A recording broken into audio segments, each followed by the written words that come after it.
Hello friends, ಎಲ್ಲರೂ ಹೇಗಿದ್ದೀರಾ? ನಾನು ಚೆನ್ನಾಗಿದ್ದೀನಿ, ನೀವು ಚೆನ್ನಾಗಿದ್ದೀರಾ ಅಂತ ಅಂದ್ಕೊಂಡಿದ್ದೀನಿ.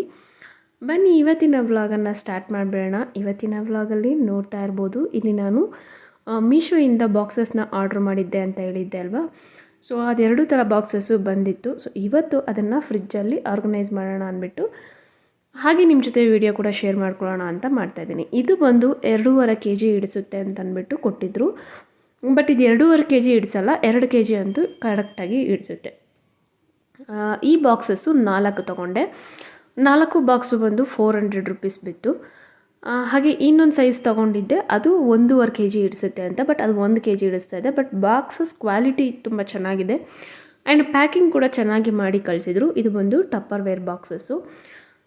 ಫ್ರಿಜ್ಜಲ್ಲಿ ಜಾಗ ಸ್ವಲ್ಪ ಕಡಿಮೆ ಆಗುತ್ತೆ ಅಂತ ಅಂದ್ಬಿಟ್ಟು, ಯಾಕಂದರೆ ಇದು ಅಗಲ ಇಲ್ಲ ಅಲ್ವಾ, ಹಾಗೆಯೇ ನಾನು ತುಂಬಾ ಡಿಮಾರ್ಟ್ಗೆ 3 ತಿಂಗಳಿಗೆ 2 ತಿಂಗಳಿಗೆ ಆಗುವಷ್ಟು ತೊಗೊಂಡು ಬರ್ತೀನಲ್ವ. ಕಡಲೆ ಬೀಜ ಮತ್ತು ಉದ್ದಿನ ಬೇಳೆ ಇವೆಲ್ಲ ಜಾಸ್ತಿ ಕ್ವಾಂಟಿಟಿಯಲ್ಲಿ ತೊಗೊಂಡು ಬರ್ತೀನಿ. ಹಾಗಾಗಿ ನನಗೆ ಸ್ವಲ್ಪ ದೊಡ್ಡ ಬಾಕ್ಸ್ಗಳೇ ಬೇಕಾಗಿತ್ತು. ಸೊ ಈ ಥರದನ್ನು ತಗೊಂಡಿದ್ದೆ. ಹಾಗೆ ಮತ್ತು ನನ್ನ ಹತ್ರ ಈ ಬಾಕ್ಸ್ಗಳು ಎಲ್ಲ ಜಾಸ್ತಿ ಇರಲಿಲ್ಲ, ಯಾಕಂದರೆ ಮನೆಗೆ ಹೋದ್ಮೇಲೆ ಕ್ಲೀನಾಗಿ ಆರ್ಗನೈಸ್ ಮಾಡ್ಕೊಳ್ಳೋಣ, ಮುಂಚೆನೇ ಬೇಡ ಅಂತ ಅಂದ್ಬಿಟ್ಟು ನಾನು ಮುಂಚೆನೇ ಏನೂ ತೆಗೆದಿಟ್ಕೊಂಡಿರಲಿಲ್ಲ. ಹಾಗಾಗಿ ಇವಾಗ ತೆಗೆದಿಟ್ಕೊತಾ ಇದ್ದೀನಿ. ಆ್ಯಂಡ್ ಫ್ರಿಡ್ಜ್ ಟೂರ್ ಮಾಡೋಣ ಅಂತ ಕೂಡ ಅಂದ್ಕೊಂಡಿದ್ದೀನಿ. ಸೊ ಸ್ವಲ್ಪ ಫ್ರಿಜ್ಜನ್ನು ಆರ್ಗನೈಸಾಗಿ ಇಟ್ಕೊಂಡು ಆಮೇಲೆ ಮಾಡೋಣ ಅಂತ. ಅಂದರೆ ಆರ್ಗನೈಸಾಗೇ ಇರುತ್ತೆ, ಬಟ್ ಒಂದೇ ಥರದ ಬಾಕ್ಸಸ್ಸು ಇದೆಲ್ಲ ಇದ್ದರೆ ಚೆನ್ನಾಗಿ ಕಾಣಿಸುತ್ತೆ. ಆ್ಯಂಡ್ ನನಗೂ ಕೂಡ ಕವರ್ಗಳಲ್ಲಿ ಇದ್ದಾಗ ತಗೊಳ್ಳೋದು ಹಾಕ್ಕೊಳ್ಳೋದು ಕಷ್ಟ ಆಗ್ತಾಯಿತ್ತು. ಬೇಳೆ ಮತ್ತು ಕಡಲೆ ಬೀಜ ಹಾಗೆಯೇ ಕಾಳುಗಳಿರ್ಬೋದು, ಇವೆಲ್ಲ ಕಷ್ಟ ಆಗ್ತಾಯಿತ್ತು. ನಾನು ಆಚೆಗಡೆ ಯಾವುದನ್ನು ಇಟ್ಕೊಳ್ಳಲ್ಲ. ಬರೀ ಒಗ್ಗರಣೆಗೆ ಏನು ಬೇಕು ಅಂತ ಅಷ್ಟು ಮಾತ್ರ ತೆಗೆದಿಟ್ಕೊತೀನಿ. ಎಲ್ಲನೂ ನಾನು ಫ್ರಿಜ್ಜಲ್ಲೇ ಇಟ್ಕೊತೀನಿ, ಯಾಕಂದರೆ ಫ್ರಿಜ್ಜು ದೊಡ್ಡದಿದೆ.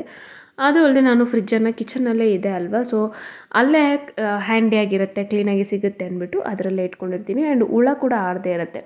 ನಾನು ತುಂಬ ಅಮ್ಮ ಮನೆಗೆ ಹೋಗೋದು ಬರೋದು ಮಾಡ್ತಾ ಇರ್ತೀನಲ್ವ, ಹಾಗಾಗಿ ತುಂಬ ಖಾಲಿ ಆಗದೇ ಇರೋ ಕಾರಣ ಹುಳ ಆಗದಿರೋನು ಇರಲಿ ಅಂದ್ಬಿಟ್ಟು ಈ ಥರದನ್ನು ತರಿಸ್ಕೊಂಡಿದ್ದೀನಿ. ಸೊ ಇದು ಬಂದು 1.5 kg, ಬಟ್ ಇದು 1 kg ಹಿಡಿಸುತ್ತೆ. ಸೊ ಇವಾಗ ಇವನ್ನೆಲ್ಲ ವಾಶ್ ಮಾಡಿಕೊಂಡು ಸ್ವಲ್ಪ ಹೊತ್ತು ಬಿಸಿಲಲ್ಲಿ ಇಟ್ಬಿಟ್ಟು ಅದಾದಮೇಲೆ ಎಲ್ಲ ಅದರೊಳಗೆ ಬೇಳೆ ಎಲ್ಲ ಹಾಕಿ ಇಡೋಣ ಅಂತ ಅಂದ್ಬಿಟ್ಟು. ಡಿಮಾರ್ಟ್ಗೆ ಹೋಗಿ ತುಂಬ ದಿನ ಆಯಿತು, ಅದನ್ನೆಲ್ಲ ನಾನು ಜೋಡಿಸ್ಕೊಂಡಿರಲಿಲ್ಲ. ನೋಡಿ, ಫ್ರಿಜ್ಜು ಈ ಥರ ಇತ್ತು ಫ್ರೆಂಡ್ಸ್. ಈ ಕಡಲೆ ಬೀಜ ಇರ್ಬೋದು, ಬೇಳೆ ಇರ್ಬೋದು, ಇದನ್ನೆಲ್ಲ ಈ ಥರ ಇಟ್ಟಿದ್ದೆ. ಒಂಚೂರು ಮೆಸ್ಸಿ ಅನ್ನಿಸ್ತಾ ಇತ್ತು. ಕವರ್ಗಳೆಲ್ಲ ನೋಡಿದ್ರೆ ಒಂಥರ ಹಿಂಸೆ ಅನ್ನಿಸ್ತಾ ಇತ್ತು. ಸೊ ಇದನ್ನು ನಾನು ಇವಾಗ ಈ ಥರ ಕಾಣಿಸ್ತಾ ಇದೆ, ಆರ್ಗನೈಸ್ ಹೇಗೆ ಮಾಡ್ತೀನಿ ಅನ್ನೋದನ್ನು ತೋರಿಸ್ತೀನಿ. ಇವಾಗೆಲ್ಲನೂ ತೆಗೆದು ವಾಶ್ ಮಾಡೋಕ್ಕಾಗ್ತಾಯಿದ್ದೀನಿ.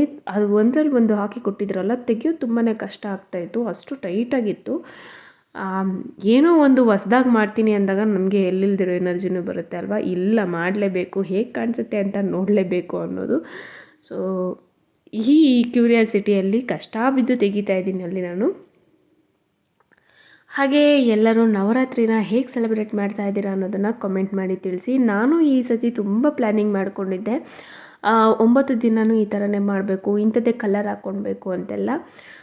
ನಮ್ಮ ಮನೆಯಲ್ಲಿ ಹಸ್ಬೆಂಡು ಈ ನವರಾತ್ರಿನ ತುಂಬಾ ನಂಬ್ತಾರೆ ಅವರು. ಸೊ ನಾವು ದುರ್ಗಾ ಪರಮೇಶ್ವರಿಗೆ ಭಕ್ತರಾಗಿರೋದ್ರಿಂದ ಆ ದೇವಿನ ತುಂಬ ನಂಬಿರೋ ಕಾರಣ ನವರಾತ್ರಿ ನಮಗೆ ಸ್ಪೆಷಲು.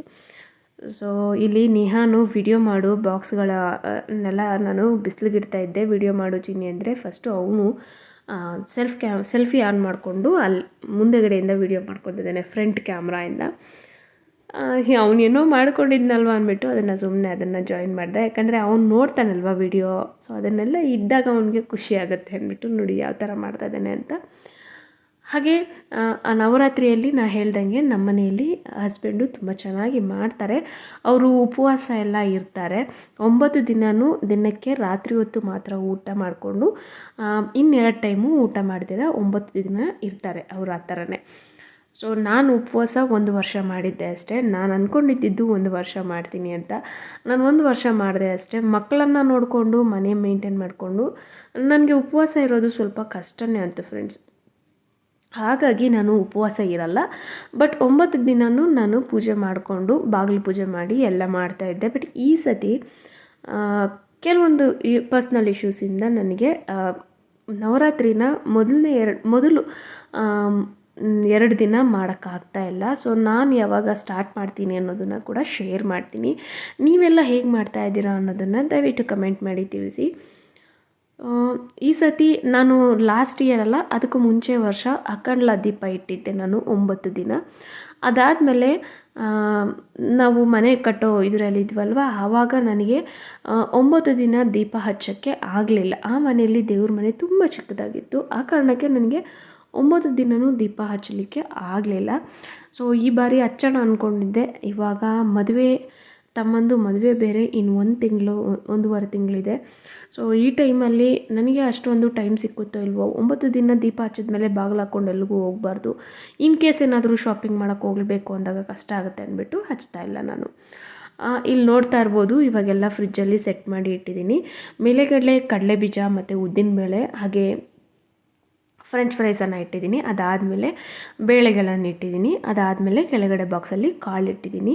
ಇನ್ನು ಇದರಲ್ಲಿ ಹಸಿ ಕೊಬ್ಬರಿ, ಒಣ ಕೊಬ್ಬರಿ, ಇನ್ನು ಕೆಳಗಡೆ ಬಾಕ್ಸಲ್ಲಿ ಬಂದು ಗರಂ ಮಸಾಲ ಆ ಥರದನ್ನೆಲ್ಲ ಇಟ್ಟಿದ್ದೀನಿ.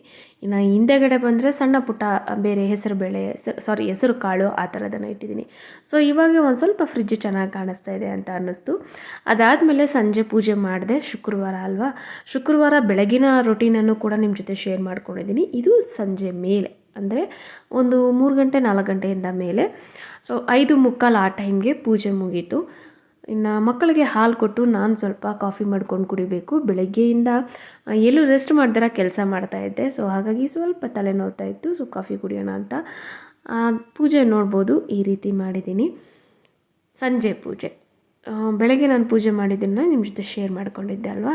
ಆ್ಯಂಡ್ ಮಕ್ಕಳಿಬ್ಬರು ಸ್ಕೂಲಿಂದ ಬಂದು ಊಟ ಮಾಡಿ ಸ್ನ್ಯಾಕ್ಸ್ ತಿಂದು ಆಟ ಆಡ್ತಾಯಿದ್ದಾರೆ. ನಿಹಾನು ಕೆಲವೊಂದಷ್ಟು ಬುಕ್ಸ್ ತಂದುಕೊಟ್ಟಿದ್ರು. ಸೊ ಅದನ್ನು ಓದ್ತಾ ಇದ್ದಾನೆ. ಸೊ ನಮ್ಮ ಮನೆ ದೇವ್ರ ಮನೆ ಸಂಜೆ ಹೊತ್ತು ಲೈಟ್ ಹಾಕಿದಾಗ ಹೇಗೆ ಕಾಣಿಸುತ್ತೆ ಅನ್ನೋದನ್ನು ತೋರಿಸ್ತೀನಿ. ನನಗೆ ತುಂಬ ಇಷ್ಟ ಸಂಜೆ ಹೊತ್ತು ದೇವ್ರ ಮನೆ ನೋಡೋದು. ಹಾಗಾಗಿ ತುಂಬ ಸಲ ನಾನು ಇದನ್ನು ಶೇರ್ ಮಾಡ್ಕೊತಾ ಇರ್ತೀನಿ. ಹೇಗೆ ಕಾಣಿಸ್ತಾ ಇದೆ ನನ್ನ ಕಮೆಂಟ್ ಮಾಡಿ ತಿಳಿಸಿ. ಇನ್ನು ಇವತ್ತು ಅಂದರೆ ನವರಾತ್ರಿ ಮೊದಲನೇ ದಿನ ಅಲ್ವಾ, ನಾನು ವಿಡಿಯೋ ವಾಯ್ಸ್ ಓವರ್ ಕೊಡುವಾಗ ನವರಾತ್ರಿ ಮೊದಲನೇ ದಿನ ಆ್ಯಂಡ್ ನಾನು ಅಪ್ಲೋಡ್ ಮಾಡೋ ಅಷ್ಟರಲ್ಲಿ 2ನೇ ದಿನ ಆಗಿರುತ್ತೆ. ಎಲ್ಲರಿಗೂ ನವರಾತ್ರಿ ಹಬ್ಬದ ಹಾರ್ದಿಕ ಶುಭಾಶಯಗಳು ಅಂತ ಹೇಳ್ತೀನಿ. ಆದಷ್ಟು ನಿಮ್ಮ ಕೈಲಾದಷ್ಟು ದೇವರನ್ನು ನಂಬಿ ಪೂಜೆ ಮಾಡಿ ಚೆನ್ನಾಗಿರಿ, ಎಲ್ಲರೂ ಚೆನ್ನಾಗಿರಲಿ ಅನ್ನೋದು ನನ್ನ ಉದ್ದೇಶ. ಸೊ ಮೊದಲನೇ ದಿನ ಆರೆಂಜ್ ಕಲರ್ ಹಾಕಬೇಕು ಅಂತ ಹೇಳ್ತಾರೆ. ನೀವೆಲ್ಲ ಆರೆಂಜ್ ಕಲರ್ ಹಾಕಿದ್ರಾ? ಏನು ಡ್ರೆಸ್ಸನ್ನು ಹಾಕಿದ್ರಿ? ಹೇಗೆ ಸೆಲೆಬ್ರೇಟ್ ಮಾಡಿದ್ರಿ ಅನ್ನೋದನ್ನು ಕಮೆಂಟ್ ಮಾಡಿ. ಆ್ಯಂಡ್ ಇಲ್ಲಿ ಮಕ್ಕಳಿಗೆ ರಾತ್ರಿ ಊಟ ಇಟ್ಕೊಟ್ಟಿದ್ದೀನಿ, ಅವರೇ ತಿಂತಾರೆ. ಸೈಡ್ಸ್ಗೆ ಅಂತ ಅಂದ್ಬಿಟ್ಟು ಹಪ್ಪಳ ಹಾಕಿದ್ದೆ, ಅದನ್ನೊಂಚೂರು ಅದಕ್ಕೆ ಹಾಕ್ತಾಯಿದ್ದೀನಿ. ಹಾಗೆ ಕೈಗೆ ಕೊಟ್ರಿ ಅಂದರೆ ಬರೀ ಹಪ್ಪಳ ತಿಂತಾರೆ, ಅನ್ನ ತಿನ್ನಲ್ಲ. ಹಾಗಾಗಿ ನಾನು ರೈಸ್ ಜೊತೆನೇ ಮಿಕ್ಸ್ ಮಾಡ್ತೀನಿ. ಸೊ ಆವಾಗ ಎರಡನ್ನೂ ಕರೆಕ್ಟಾಗಿ ತಿಂತಾರೆ ಅನ್ನೋ ಕಾರಣಕ್ಕೆ ಅಷ್ಟೇ. ಇದು ಬಂದು ನೆಕ್ಸ್ಟ್ ಡೇ ಫ್ರೆಂಡ್ಸ್, ಅಂದರೆ ಶನಿವಾರ. ಶುಕ್ರವಾರ ನಮಗೆ ದುರ್ಗಾ ಪರಮೇಶ್ವರಿ ದೇವಸ್ಥಾನಕ್ಕೆ ಹೋಗೋಕ್ಕಾಗಲಿಲ್ಲ, ಯಾಕಂದರೆ ಹಸ್ಬೆಂಡು ಊರಿಗೆ ಹೋಗಿದ್ರು. ಸೊ ಹಾಗಾಗಿ ಇವತ್ತು ನಾವು ಶನಿವಾರ ಹೋಗ್ತಾಯಿದ್ದೀರಿ. ಶನಿವಾರ ಸಂಜೆ ಒಂದು 5:15 ಆ ಟೈಮಲ್ಲಿ ಹೊರಟಿದ್ದು. ಶನಿವಾರ ಏನು ಅಷ್ಟೊಂದು ರಶ್ ಇರಲ್ಲ, ದೇವಸ್ಥಾನ ಪೂರ್ತಿ ಖಾಲಿಯಾಗೇ ಇರುತ್ತೆ. ಸೊ ಹಾಗಾಗಿ ಇವತ್ತು ಹೋಗಿ ಬರೋಣ ಅಂದ್ಬಿಟ್ಟು ಹೋಗ್ತಾಯಿದ್ದೀನಿ. ಶುಕ್ರವಾರ ಆದಷ್ಟು ಮಿಸ್ ಮಾಡಲ್ಲ, ಬಟ್ ಮಿಸ್ ಆದದ ಕಾರಣ ನೆಕ್ಸ್ಟ್ ಡೇ ಅಂತೂ ಹೋಗೋಕ್ಕೆ ಟ್ರೈ ಮಾಡ್ತೀರಿ. ಇಲ್ಲಾಂದರೆ ಏನೋ ಒಂಥರ ಕಳ್ಕೊಂಡಿದ್ದು ಫೀಲಿಂಗ್ ಆಗುತ್ತೆ ಆ ವೀಕಲ್ಲಿ. ಸೊ ಹಾಗಾಗಿ ಆ್ಯಂಡ್ ಅವರೇಕಾಯಿ ತಂದಿದ್ರು, ಅದನ್ನಿನ್ನೂ ಸುಳಿದಿಲ್ಲ, ಅಲ್ಲೇ ಇಟ್ಟಿದ್ದೀನಿ ಆಚೆಗಡೆನೇ. ಒಳಗಡೆ ಇಟ್ಟರೆ ಹುಳ ಇರುತ್ತೇನೋ ಅಂತಂದ್ಬಿಟ್ಟು ಆಚೆ ಇಟ್ಟಿದ್ದೀನಿ ಅಷ್ಟೇ. ಇನ್ನು ಬಂದು ಅವರೇಕಾಯಿ ಸುಳಿದಿಡೋಣ ಅಂತಂದ್ಬಿಟ್ಟು.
ಆ್ಯಂಡ್ ಇವತ್ತು ನಮ್ಮ ಮನೆ ಹತ್ರ ರಂಗೋಲಿ ಈ ರೀತಿ ಬಿಟ್ಟಿದೆ. ಹೇಗೆ ಕಾಣಿಸ್ತಾ ಇದೆ ಅನ್ನೋದನ್ನು ಕೂಡ ಕಮೆಂಟ್ ಮಾಡಿ. ಫೈನಲಿ ದೇವಸ್ಥಾನಕ್ಕೆ ಬಂದ್ವಿ. ನೋಡ್ತಾ ಇರ್ಬೋದು ಜನನೇ ಇಲ್ಲ. ಶನಿವಾರ ಅಂದರೆ ಜನ ತುಂಬಾ ಕಡಿಮೆ ಇರ್ತಾರೆ. ಶುಕ್ರವಾರ, ಮಂಗಳವಾರ, ಭಾನುವಾರ ಮಾತ್ರ ಜಾಸ್ತಿ ಇರ್ತಾರೆ. ಇನ್ನು ಈ ನವರಾತ್ರಿ ಟೈಮಲ್ಲಂತೂ ನಿಜವಾಗ್ಲೂ ದೇವ್ರನ್ನ ನೋಡೋಕ್ಕೆ 2 ಕಣ್ಣು ಸಾಲಲ್ಲ ಫ್ರೆಂಡ್ಸ್. ಯಾರೆಲ್ಲ ಹತ್ರ ಇದ್ದೀರಾ ದುರ್ಗಾ ಪರಮೇಶ್ವರಿ ದೇವಸ್ಥಾನಕ್ಕೆ ವಿದ್ಯಾರಣ್ಯಪುರದ ಹತ್ರ, ದಯವಿಟ್ಟು ಹೋಗಿ. ಈ 9 ದಿನವೂ ಒಂದೊಂದು ಥರ ಅಲಂಕಾರ ಮಾಡ್ತಾರೆ. ತುಂಬ ಚೆನ್ನಾಗಿರುತ್ತೆ ನೋಡೋಕ್ಕೆ. ನಾನು ಈ ಸತಿ ತುಂಬಾ ಮಿಸ್ ಮಾಡ್ಕೊತಾ ಇದ್ದೀನಿ. ಬಟ್ ಆದಷ್ಟು ಹೋಗೋಕ್ಕೆ ಟ್ರೈ ಮಾಡ್ತೀನಿ. ಇದಾಗಿತ್ತು ಫ್ರೆಂಡ್ಸ್ ಇವತ್ತಿನ ನನ್ನ ವ್ಲಾಗು. ನಿಮ್ಗೆ ಏನು ಅನ್ನಿಸ್ತು ಅಂತ ದಯವಿಟ್ಟು ಕಮೆಂಟ್ ಮಾಡೋದು ನಮ್ಮ ಹತ್ರ ಮರಿಬೇಡಿ. ಹಾಗೆ ವ್ಲಾಗ್ ಇಷ್ಟ ಆಗಿದ್ದರೆ ವ್ಲಾಗೊಂದು ಲೈಕ್, ಶೇರ್, ಕಾಮೆಂಟ್ ಕೊಡೋದು ಮರಿಬೇಡಿ ಅಂತ ಕೇಳ್ಕೊತಾ ಇವತ್ತಿನ ವ್ಲಾಗನ್ನು ಇಲ್ಲಿಗೆ ಮುಗಿಸ್ತಾ ಇದ್ದೀನಿ. ಪ್ರಸಾದ ತಿಂತಾ ಇದ್ದೀರಿ. ಓಕೆ, ಬಾಯ್ ಬಾಯ್.